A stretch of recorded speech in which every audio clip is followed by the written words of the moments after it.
السلام علیکم، welcome to my channel horror village.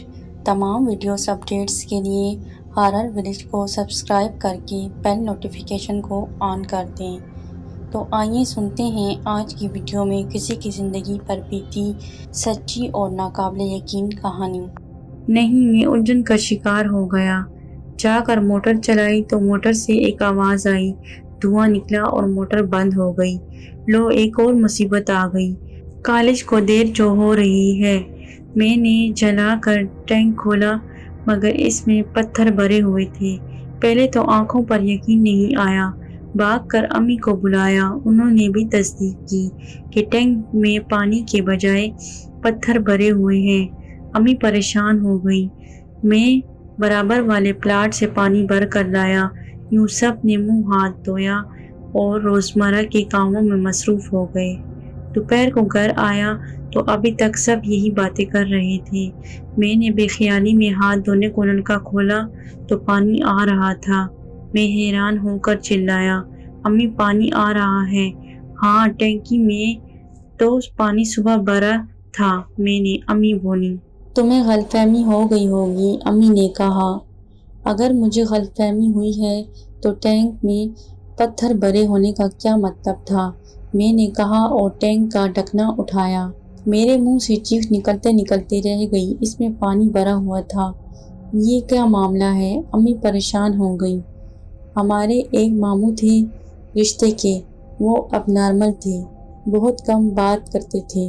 کھانے کو دے دیا تو کھا لیا، نہیں تو نہیں کھایا۔ کسی نے منہ دھلا دیا تو دھو لیا، ورنہ ہفتوں یوں ہی گھومتے تھے۔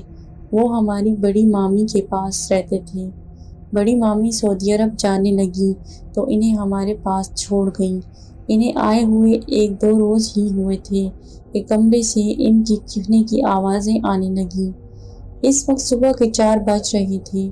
وہ باتھ روم کے دروازے میں کھڑے تھے۔ جس طرح بلی کسی چیز کو دیکھ کر خوفزدہ ہو جاتی تھی اور اس کا رواں رواں کھڑا ہو جاتا تھا، اس طرح ماموں کے سر کے بال کھڑے ہوئے تھے۔ ان کا رنگ بالکل سفید ہو رہا تھا اور وہ ہاتھ اٹھا اٹھا کر کہہ رہے تھے، یہ ہمیں اندر نہیں آنے دے رہا۔ میں آگے بڑھا، امی، ابا اور بہنیں سب جمع ہو گئے۔ کون؟ ماموں، کون آگے بڑھنے نہیں دے رہا؟ میں نے ہمت کر کے آگے بڑھ کر پوچھا۔ مجھے باتھ روم میں کچھ نظر نہیں آیا۔ یہ اس کے دانت باہر ہیں اور سر پر سینگ ہے، انہوں نے اندھیرے باتھ روم میں اشارہ کیا۔ امی نے اتنی دیر میں آیاتوں کا ورد شروع کر دیا۔ پتہ نہیں ماموں کو کیا نظر آ رہا تھا، پھر وہ اچانک نارمل ہو گئے۔ کیا گیا وہ زرد ہو بولے۔ 3-4 دن سکون سے گزرے۔ میں لان میں بیٹھا تھا، عصر کا وقت تھا کہ اچانک میرے سامنے ایک سانپ کا پھن لہرایا۔ میں خوفزدہ ہو کر اٹھنے لگا کہ گھاس میں سے سانپ نکل آیا، مگر سانپ سے زیادہ خوفزدہ بات یہ تھی کہ سانپ کسی اندیکھے ہاتھ میں تھا اور کوئی اسے رسی کی طرح میرے چاروں طرف گھما رہا تھا۔ میں حلق سے کوئی آواز بھی نہیں نکال سکا اور بیٹھے بیٹھے پسینے میں نہا گیا۔ اس گھر میں ضرور کوئی بلا ہے، کوئی عذاب ہے، کچھ بھی ہے ضرور۔ ہمیں یہ گھر فوراً چھوڑ دینا چاہیے۔ میں سوچ رہا تھا، ابا نے گھر میں داخل ہوتے ہوئے مجھے گمسم حالت میں دیکھا تو ادھر ہی چلے آئے۔ ابا پر میری جوں ہی نظر پڑی، میں خوف سے چلایا، ابا سانپ! کہاں ہے؟ ابا سمجھے کہ گھاس میں سانپ نظر آ رہا ہے، مگر میں دیکھ دیکھ کر اشارے کر رہا تھا، ابا کو وہ سانپ نظر ہی نہیں آ رہا تھا۔ پھر سانپ غائب ہو گیا۔ میں نے خوفزدہ آواز میں کہا، ابا یہ گھر چھوڑ دیں، یہاں کچھ ہے۔ خوف سے مجھے بخار چڑھ گیا۔ سب میرے سرہانے جمع ہو گئے۔ امی پڑھ پڑھ کر پھونکنے لگیں۔ ابا یقینی بے یقینی کے انداز میں بڑبڑائے، اور لو خوبصورت مکان، تمہیں اور تمہاری امی کو شوق تھا۔ آج بھی آفس میں ایک آدمی نے بتایا ہے کہ شہر میں ایک گھر موجود ہے، مگر تم لوگ وہاں کیوں جانے لگے؟ میں ابھی تک خوفزدہ تھا، لگتا تھا میرے سامنے کوئی سانپ لہرانے لگے گا۔ میں بولا، نہیں ابا، ہم چلیں گے۔ امی اور بہنیں میرے ماتھے پر بھیگی پٹیاں رکھ رہی تھیں۔ ان میں سے کوئی بھی کچھ نہ بولا۔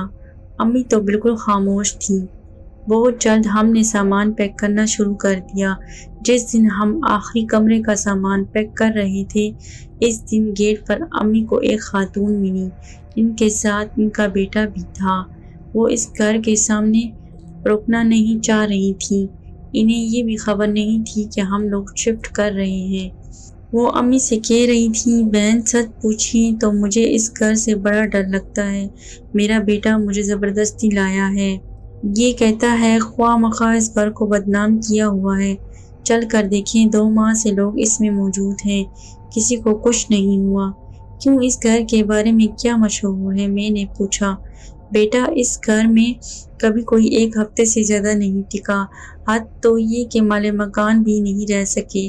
وہ شہر میں دوسرے گھر میں رہتے ہیں، بار بار لوگوں کو دھوکے سے گھر کرائے پر دیتے ہیں، مگر یہ گھر اسیب زدہ ہے۔ اس کے ساتھ والے پلاٹ پر بھی سایہ ہے۔